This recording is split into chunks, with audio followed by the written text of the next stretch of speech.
Hello and welcome back to the channel. I'm Daniel. I am an exercise enthusiast, and for the purposes of this episode, I've actually done what I'm going to try to explain to you. I've actually tried it. Okay, many HIIT enthusiasts, many exercise enthusiasts, they love to talk about how um, HIIT is also cardiovascular exercise. Yes, it can be. It is. You can enable HIIT to be cardiovascular exercise, but you have to do it carefully. Two things, well, maybe three. First, Google Arthur Jones West Point Project or Project Total Conditioning or Arthur Jones Total Conditioning. You'll probably come up with arthurjonesexercise.com or something like that. And find that document and then find the section on CV, cardiovascular fitness, and the research they did for that. Okay, let's talk about West Point Project. First of all, that was a lot of exercises that they had in there, almost 20 sometimes. It was pretty much all the available Nautilus machines at the time. Um, anyway, so you'll have an idea of kind of how that works. And so no, y'all see this right here. This is basically a high school track. It's probably a little grayed in the video, but this is the shape of a high school track, and it even shows the layout and all that. Well, I want you to Google what is the average time, what is a good average time for the 400-meter race. You're going to see some different numbers. You're going to see the best. You're going to see good, great. But for the average person, do a quick Google search. What is a good time for an average person in 400 meters? I'll pause. Yeah, 60 to 90 seconds. You're going to see that number come up frequently. That number is uh, common with with muscular effort, with muscular efficiency, with even in working with people with paralysis. 60 to 90 seconds has a very significant, and I'm not sure why yet, a very significant um, timing about the muscle. There's many things going on there. Um, we'll get into that much more in the future. Okay, for the purposes of what we're doing here, one lap equals one exercise. 60 to 90 seconds, one exercise. So, oops. All right, this is going to be our starting point. Now, actually, on the 400, you do a staggered start right here, but we're not doing that for here. We're going to do start and one lap, 400 meters. Now, this inside lap is actually 3, and then I think the outside is 4, but that's why they do the staggered start. So, in the Nautilus or in the West Point project, their exercise sequence was different from what I tried. When I did this, I was in Gainesville. This was back when the main line was all Nautilus, and it was at Gainesville Health and Fitness, and the exercise order was leg extension, leg curl, pullover, arm cross, chest press, uh, lateral raise, overhead press, bicep, tricep. And I did just those exercises right like you were going down the main line. And I compared it to this. I had I had just gotten a heart rate monitor, so I was wanting to try everything with it. I was wanting to see the effects of everything, and it was very interesting. So I encourage you to actually try this. I am not, I'll say this here. I kind of split away from most HIIT thinking about cardiovascular exercise um, for many reasons, but not because I disagree. I think a lot of the HIIT mentality stops and doesn't look at what else is there or is close to looking at what else is there in the good part about it. I get it, kinda.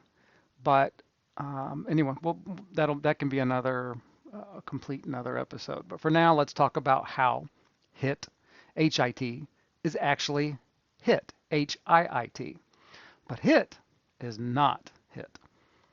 You'll figure it out. Anyway, one lap is going to be one exercise. When you start this, imagine yourself coming to a track. You're getting ready, getting your stuff, get your shoe, tighten your shoes, get your clothes ready, walk over to the track, get in your place. You don't just sprint, and you're doing interval training. So let's describe the interval training here first.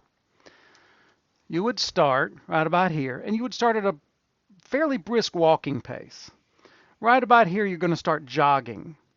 And what we're doing here with this part is we're emulating what would actually happen heart-wise with repetitions. The first few repetitions, and this I'm going back to 2 up, 4 down. This can be done super slow. I would love to see this studied with time static contraction. I would love to see that. So this first part is going to be on the first set, a brisk walk. Right here, you're going to start not a slow run, but kind of a jog. And then right about here, you're going to start sprinting harder. And you're going to go as hard as you can to right about here at the bottom of the oval. And then you're going to walk to the start again. Now, this place right here represents the walk to the next exercise. And in reality, the walk to the next exercise is much shorter. It's like right here, but we're going to give it some space. So, walk, jog, sprint. You could do brisk walk, or faster and faster increasing walk, jog, sprint. Sprint to here, walk. So that is the kind of the layout. These are intervals. Fast walk. Around the top, you're going to go a fast jog and then a sprint. And then a slow walk to the beginning. For the purposes I did it 9 times. I barely made the woes of using your phone to record videos. I got interrupted with a call. Anyway, back to where we were. So the first exercise, leg extension, except we're just going to do a lap. First few repetitions are not going to be that hard. You're on the first exercise, so it's not really incredibly difficult yet. You're fresh, your lungs are ready to go. I'm going to turn down my volume here just a little bit. There we go. Okay. I'm hacking it as we go. All right, so a little bit of a slow walk, your first few repetitions. The repetitions are getting harder. Now towards the end of the set, you're going all out, especially right here. You're going to sprint this last little bit until you can't sprint, and then you're going to walk to the next exercise. Next exercise is leg curl. You're going to walk slow, and then you're going to start picking up the effort, and then you're going to sprint. As you get closer to momentary muscular failure on leg curl, same thing. You're going to keep doing that through each of the exercises. Now, the difference is, with each exercise, you're going to get cumulative fatigue, especially cardiovascular cumulative fatigue. So this walk is going to get shorter and shorter. The first exercise, your walk is pretty long because you're fresh. Second exercise, less. Third exercise, pull over, less, shorter walk. By bicep and tricep, you're breathing hard and there's pretty much no walk. It's pretty much as soon as you get here, you're pretty much starting to run again. So, leg extension, leg curl, pull over, arm cross, chest press, lateral raise, overhead press, bicep, tricep. That is kind of the old standard back in the day when they did full range exercise, the 10 requirements for full range fitness. Those are not a thing anymore. But you can apply this to the modern generic routine, especially on bay.com/hit list. Drew has Ken's and other modifications of it, generic routine. And there's several different versions. There's a free weight version, there's a body weight version, there's a machine version, and a time static contraction version. So I'll put a link to that in the bottom if I remember. Anyway, the generic routine would probably actually produce a much, much more vivid response. So get your heart rate monitor or your Apple Watch. Go to the track and try it. Give it a try. See how that works, and then set up your workout for doing this kind of workout. Now, I generally refer to this kind of workout as a metabolic conditioning workout because you're doing more than just strength training. You're including all of it. Now, why HIIT, high intensity training, is high intensity interval training? I just showed you. But why high intensity interval training is not high intensity training is different. High intensity training, when done properly this way, with a correct exercise choice, and with the right sequencing and pattern, you will get strength, cardiovascular, flexibility, and metabolic work. Metabolic work happens either way, but it's enhanced. So you're getting all three, kind of, sort of, four, but all three parts of fitness with proper exercise selection. That's key, proper exercise selection. So you can do a track and only get cardiovascular fitness. Now you get some leg strength and good practice for running and stuff like that. I'm not saying don't do this. Definitely, I'm a little different about this.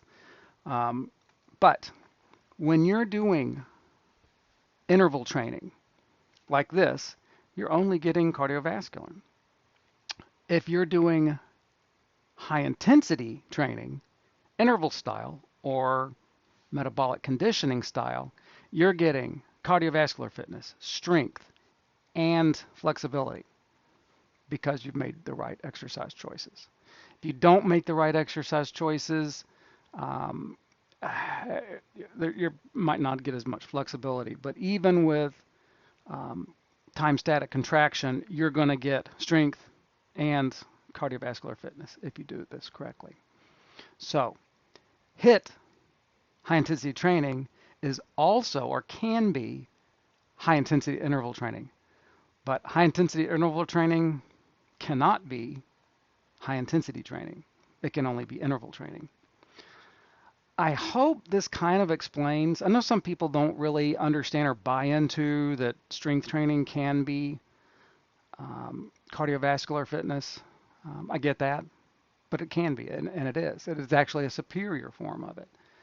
And that I can get more into that in another video if y'all want. Now, my recommendations for working to this or to do this or to get there, a little bit different. If anybody, I can continue in a second version of this video if people are interested. But I encourage you to do this. I encourage you to try it. Get your Apple Watch or your heart rate monitor. Go to a track. There's a high school, middle schools, college, and you'll have something to actually compare to. This 60 to 90 seconds. Each lap you can consider one exercise. And then set up your workout in such a manner that is somewhat similar to, you don't have to rush from exercise to exercise, but enough to get ready within 10 to 15 seconds. Get going on the next exercise. If you do this in the proper structure, and there's different ways to put those kind of things together, you can get a very, very intense cardiovascular response. Now, you do not want to go right into doing that. You'll throw up. Just don't. Don't try it right away. You'll pass out or throw up. You have to build up to it. And I can get more into that in a second version of this if people want. Anyway, okay, so a quick thing about where I am in my prostate cancer issues. I am currently getting radiation daily, weekdays. It's very fatiguing. I feel very heavy. My training is very minimal at the moment. I have 3.5 more weeks to go, and then I will be reevaluated. As soon as the fatigue wears out, I'm going to start training hard again. Right now, I'm doing just enough to maintain barely anything. I hope to hear some comments. I hope to hear people who try this. Um, thanks, and thanks for watching, and I hope train hard. Where's my, come on.